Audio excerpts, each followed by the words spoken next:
there's a national media outlet that believes that Tennessee will be a national power for the foreseeable future. Today's tough question is now, and it's brought to you by Zen Sports. Today's tough question. Take a side. Take a stand. The Dave Hooker Show, a presentation of offthehooksports.com. All right, so ESPN does this future ratings, Josh, where they say that Tennessee will be a number 9 team over the next 3 years. So it's not just this year. Obviously, it's 2024. It's not 2025, but it's number 9 over the next 3 years. This may or may not be new. I haven't seen this before, but I find it very interesting. So today's tough question is number 9 consensus. When we average them together at the end of each and every year, will they be 9 better or worse after 3 years? The end of the year average of where they finish. I will say better. Okay. I'll say better with recruiting, the offense, and quarterback play of what I expect it to be. All right. Caleb, what about you? I'm with Josh. I'm going to say better. And the biggest reason I'm going to say better is a couple of the teams that are ahead of Tennessee in this. Looking at you, Clemson, I don't think we'll be ahead of Tennessee long term. But by the same token, Josh, again, do we get back to the conversation of we are setting the bar very high? 9 would not be bad for anybody not named Georgia, right? Yeah, the only programs that should be disappointed by that off the top of my head would be Alabama, Georgia, Ohio State. LSU has a higher expectation than that, I'd say, with Brian Kelly being hired and just what that program has done and what it's capable of. Other than that, Michigan back-to-back playoffs, so maybe them, USC with Lincoln Riley. There aren't 9 schools, I guess would be my point. So if Tennessee's in that position, I think that's terrific. If that's where it is and it's because of a 7 or 8 finish, a 9 finish, an 11 or 12 finish, that would be tremendous consistency. You might find disappointment at the end of that 3-year run, but I think that's a tremendous prediction for Tennessee. It sounds like, Josh, what you're saying, I don't want to put words in your mouth, that Tennessee right now, and this could change, but Tennessee right now is a second-tier championship-level team. You mentioned 4 or 5 teams that absolutely they would be disgusted with 9, but there are a group of schools that are kind of in that second tier that should be happy with that. Is that fair to say? I think so. Now, the ultimate goal is to win a title.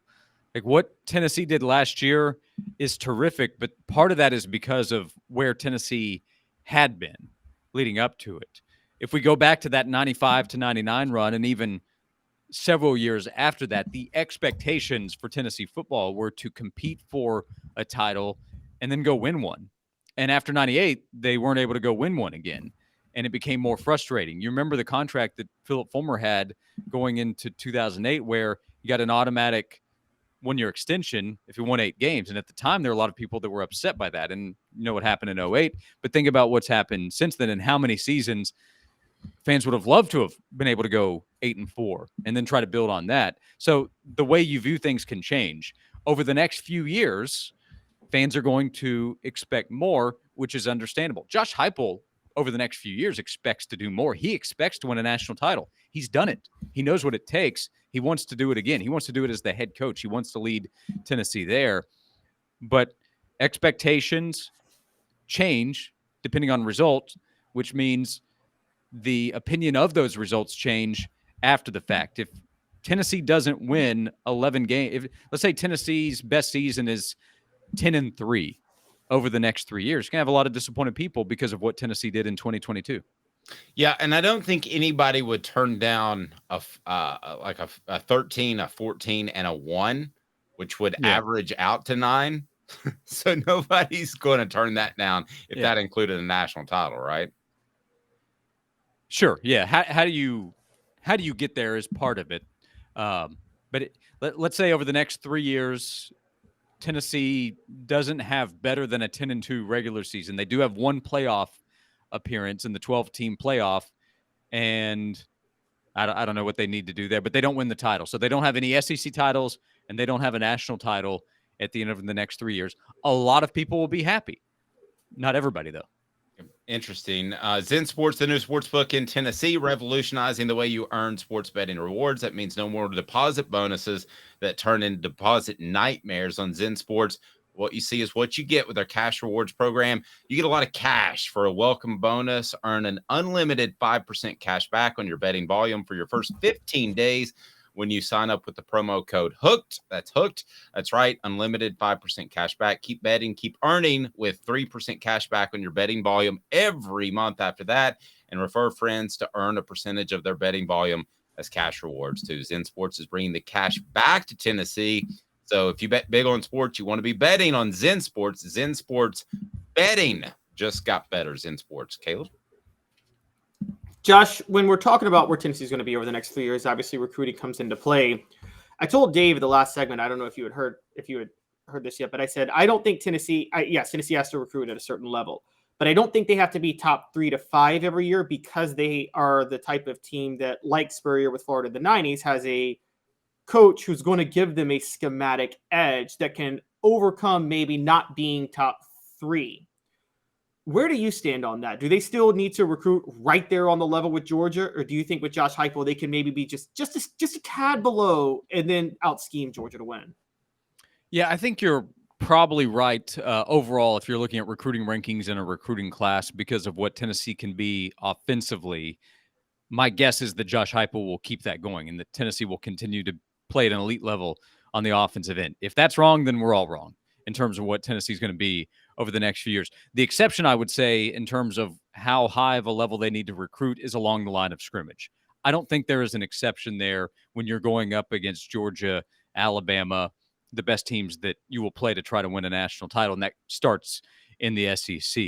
Look at what Jalen Carter did last year in the Tennessee-Georgia game. He wrecked Tennessee's offensive line, and there's a reason, despite his off-field issues, he's a top 10 pick in the NFL draft.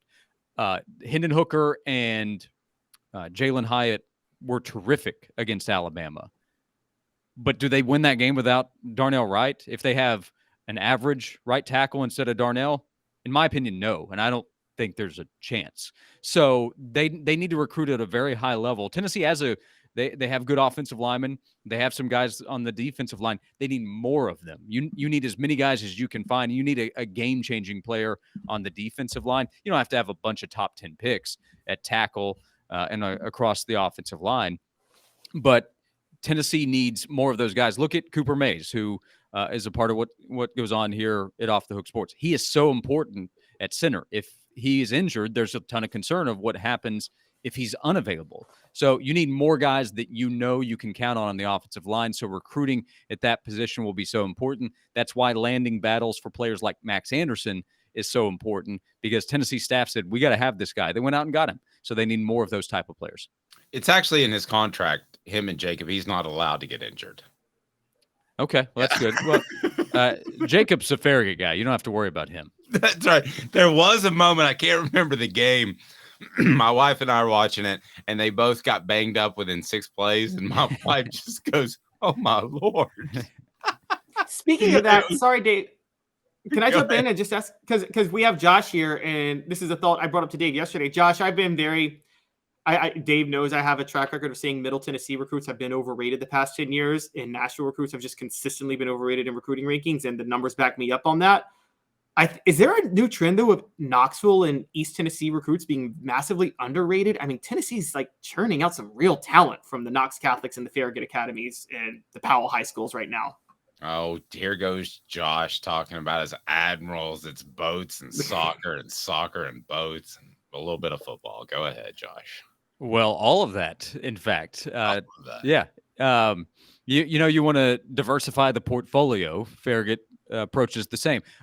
To Caleb's point, I think a lot of times we've seen offensive linemen, and there have been a few from Farragut that have been kind of overlooked, and it's a difficult position to try to evaluate because a lot of times you're talking about guys that are 260 to 280 pounds, and how are they going to grow and how will they develop? But Farragut has had guys, Tyson Claybo, this is years ago, but then Nathan Gillum, who's now with the Cincinnati Bengals, went to Farragut, went to Wake. Jacob was his older brother that went to Tennessee.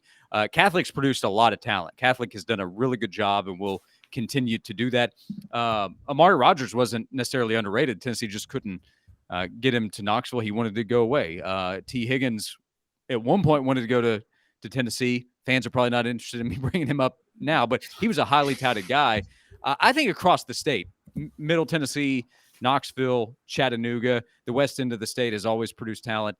I think that will just continue. There are a bunch of Nashville guys that Nashville and Murfreesboro that Tennessee has coveted. That includes this 2024 class. So I think that will continue to be a priority. People are moving to the state of Tennessee. So there will be more athletes that I think that are available for Tennessee to try to go after. That's not going to be an entire class. You have to recruit Georgia, the Carolinas, everywhere. But Tennessee's producing more talent, and that includes the Knoxville and East Tennessee area for sure.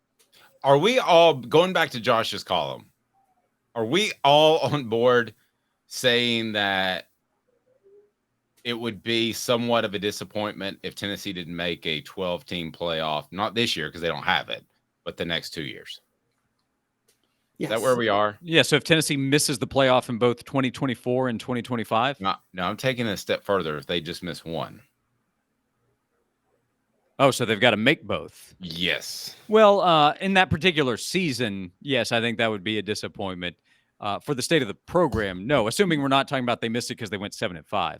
So I would say that's an in-the-moment disappointment. Like Tennessee basketball losing to FAU after beating Duke, that was disappointing for sure because they had a chance to go to the Final Four, but that didn't mean the season was a disappointment to me. Same with losing to LSU in the World Series. That's a disappointing loss. Now, again, they were there, so that's not exactly what you're saying. But a year ago, Tennessee baseball, they missed the World Series being maybe the best team ever. They didn't make the World Series. Hugely disappointing, not for the program. So I think that's what we're talking about. But, yeah, if a couple years go by and they haven't made either, that for sure will be disappointing and might bring up different conversations about where things are with Tennessee. Wow. Josh, great stuff. Be sure and lock the doors when you leave Area 51. Because I'm not sure where you are right now, but it looks a little spooky. So don't forget to lock the doors. I'm going to lock myself in here Where if I run into Mark. Where are you? Are you at the radio station or home? Yeah, I'm at the station in the studio. Okay. Well, tell everybody I said hey. Yeah. Be careful if you run into Mark Zuckerberg out there. I'm scared to death suddenly of Mark Zuckerberg. Yeah. Josh is storing all the classified documents that all these different politicians stole. And they're in that room right there. How awful would that be to a guy who's worth billions and is smarter than you just to beat your rear too? Like I'm less of a man all of a sudden. Well, that's why I'm not going to fight him. I'm not going to make the same mistake that you obviously would have if I hadn't given you the heads up. I'll tell you what I'm going to do. I'm going to bring Cooper. That's what I'm going to do, and I'm going to be okay. Bring Cooper and Jacob, just to be safe. Just to be safe. Thank you, Josh, the Farragut Admiral who loves soccer, boats, and wrote a fantastic column on offthehooksports.com. Thank you, sir. You got it. Thank you. Listen to him noon to 3 on the Sports Animal. He's the best. We love Josh Ward.